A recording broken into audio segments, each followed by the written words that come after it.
Glycolic acid के बारे में आपने तरह तरह की बात सुनी होगी। कुछ लोग कहते हैं कि इसको इस्तेमाल करने से उनके फेस पर अमेजिंग ग्लो आए, उनके डार्क स्पॉट कम हुए और टेक्सचर भी इम्प्रूव हुआ। वही कुछ लोगों का एक्सपीरियंस इतना अच्छा नहीं रहा है, उन्हें पर्जिंग, इरिटेशन या पिगमेंटेशन जैसी प्रॉब्लम्स फेस करनी पड़ी है।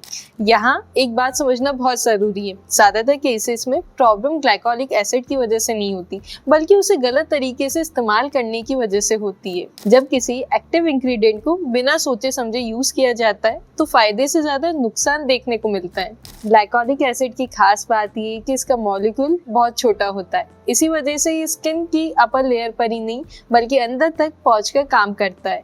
और शायद इसीलिए इसका यूज सिर्फ फेस तक लिमिटेड नहीं है, स्कैल्प से लेकर बॉडी, लिप्स, फीट, कई जगहों पे इसके अलग अलग कंसर्न के लिए यूज किया जाता है। तो आज के इस वीडियो में मैं आपको ग्लाइकोलिक एसिड को यूज करने के 8 सबसे इफेक्टिव तरीके बताने वाली हूँ। इसके साथ ही उन कॉमन गलतियों के बारे में भी बात करूंगी जो लोग अक्सर कर देते हैं अनजाने में, ताकि आप इस इंग्रेडिएंट के सारे बेनिफिट अपनी स्किन को दे सको बिना कोई नुकसान हुए।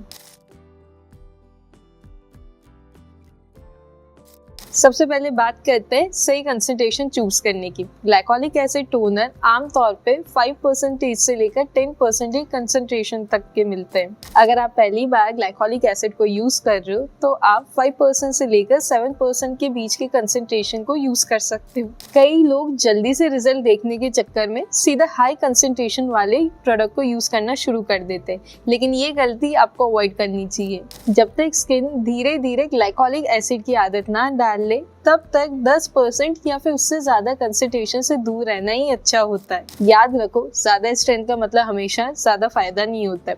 कई बार इससे सिर्फ इरिटेशन, रेडनेस और सेंसिटिविटी का रिस्क बढ़ जाता है। अगर आप इसे लिप्स, स्कैल्प या किसी और सेंसिटिव एरिया पर यूज करने का सोच रहे हो तो फ्रेग्रेंस फ्री फॉर्मूला चूज करना सबसे ज्यादा फायदेमंद रहता है। तो चलिए अब एक एक करके समझ लेते हैं कि हम इसे कैसे यूज कर सकते हैं। पहला, अगर आपके लिप्स अक्सर ड्राई रहते हैं या फिर उन पर छोटी छोटी फ्लेकीनेस नजर आती है तो सिर्फ लिप बाम लगाने से काम नहीं चलता है।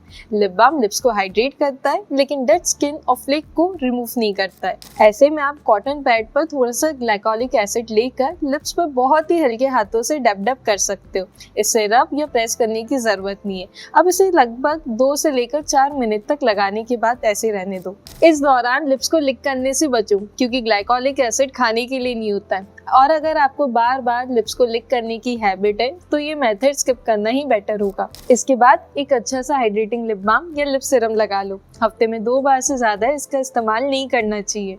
रेगुलर और सही तरीके से यूज करने पर फ्लिक्स कम नजर आते हैं और लिप्स ज्यादा स्मूथ फील होते हैं और लिप लाइन भी कम देखने को मिलती है। दूसरा, अगर आपके तलवे रफ रहते हैं या फिर उन पर बार बार क्रैक्स आते हैं तो सिर्फ मॉइस्चराइजर लगाना हर बार काफी नहीं होता है। यूरिया क्रीम ऐसे केसेस में काफी इफेक्टिव मानी जाती है, लेकिन ग्लाइकोलिक एसिड के साथ यूज करने पर रिजल्ट और भी अच्छे मिलते हैं। सबसे पहले पैरों को धोकर सोल्स और क्यूटिकल्स एरिया को अच्छे से साफ कर लो। फिर एक कॉटन पैड पर थोड़ा सा ग्लाइकोलिक एसिड लेकर अफेक्टेड एरियाज पे लगा लो। इसके बाद यूरिया क्रीम या फिर कोई भी अच्छे से मॉइस्चराइजर अप्लाई कर लो ताकि स्किन पर हाइड्रेशन बनी रहे। अगर आपकी स्किन इसके साथ कंफर्टेबल हो जाती है तो हफ्ते में 3 बार से लेकर 4 बार इसका इस्तेमाल किया जा सकता है। कुछ लोग इसे डेली भी यूज करते हैं और रेगुलर यूज करने से तलवे ज्यादा सॉफ्ट और स्मूथ लगने लगते हैं और क्रैक्स आने की जो संभावना होती है वो भी कम हो जाती है। तीसरा, अक्सर हम स्किन केयर पर तो ध्यान दे देते हैं लेकिन हाथों की स्किन को नजरअंदाज कर देते हैं, जबकि जो हमारी हाथों की स्किन होती है वो हमारे चेहरे के मुकाबले में बहुत जल्दी एजिंग के साइन दिखाने लगती है। इसी वजह से यहाँ पर एक्सफोलिएशन काफी यूजफुल माना जाता है। रात को सोने से पहले अपने हाथों को अच्छे से धो लो। इसके बाद थोड़ा सा ग्लाइकोलिक एसिड अप्लाई करो और फिर मॉइस्चराइजर या फिर कोई भी हैंड क्रीम लगा लो। अगर आप रेटिनॉल वाले मॉइस्चराइजर का इस्तेमाल करते हो तो उसे भी ऊपर से अप्लाई कर सकते हो। अगर आप अभी अपने 20s में हो तो लो कंसंट्रेशन से शुरू करना बेटर रहेगा और 25 के बाद इसे रूटीन का रेगुलर हिस्सा बना लेना और भी फायदेमंद होता है। और अगर आप इसे रेगुलर इस्तेमाल करते हो तो कुछ हफ्तों में हाथ ज्यादा स्मूथ और ब्राइटर नजर आने लगते हैं और फाइन लाइन भी काफी कम देखने को मिलती है। चौथा, एल्बो पर रफनेस या ड्राइनेस होना काफी कॉमन है और जो लोग बाहर स्पोर्ट्स खेलते हैं या फिर बार बार एल्बो को किसी सरफेस पे टिका कर बैठे रहते हैं, उनमें ये प्रॉब्लम और भी देखने को मिलती है। इसके लिए सबसे पहले एल्बो एरिया को अच्छे से क्लीन कर लो, फिर थोड़ा सा ग्लाइकोलिक एसिड अप्लाई करो, उसके बाद यूरिया बेस्ड मॉइस्चराइजर लगा लो। ये कॉम्बिनेशन रफ और थिक स्किन को धीरे धीरे सॉफ्ट बनाने में मदद करता है। हफ्ते में 2 बार इसका यूज करना आमतौर पे काफी रहता है और रेगुलर यूज करने के बाद जो रफ पैचेस होते हैं वो धीरे धीरे स्मूथ लगने लगते हैं और एल्बो पहले से ज्यादा क्लीन और वेल मेंटेन नजर आती है। पांचवा, ग्लाइकोलिक एसिड को अंडर आर्म, चेस्ट एरिया और इनर थाई जैसी जगहों पर भी यूज किया जा सकता है। ये डेड स्किन बिल्डअप को कम करने में मदद करता है और इसी वजह से बॉडी ओडर को कंट्रोल करने में भी फायदेमंद होता है। लेकिन ध्यान रखो, ये एरिया नेचुरली थोड़े सेंसिटिव होते हैं, इसलिए ग्लाइकोलिक एसिड का यूज लिमिट में ही करना चाहिए।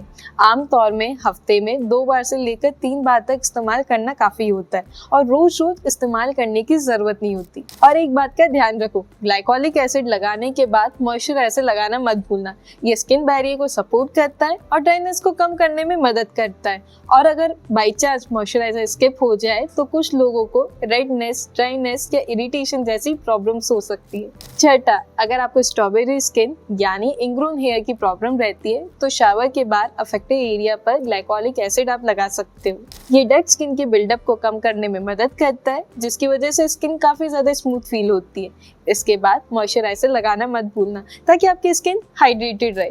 टैन को कम करने के लिए भी आप ग्लाइकोलिक एसिड का इस्तेमाल कर सकते हो, लेकिन इसे पूरे बॉडी पे लगाने की जरूरत नहीं है। आपको सिर्फ उन्हीं एरियाज पे लगाना है जहाँ पर आपको टैनिंग ज्यादा देखने को मिलती है, जैसे कि आर्म्स, नेक या फीट। एक्सफोलिएशन के बाद आप नाइसिनामाइड, विटामिन सी या कोजिक एसिड वाले ब्राइटनिंग सीरम्स भी लगा सकते हो। बस फ्रीक्वेंसी को कंट्रोल में रखना बहुत जरूरी है।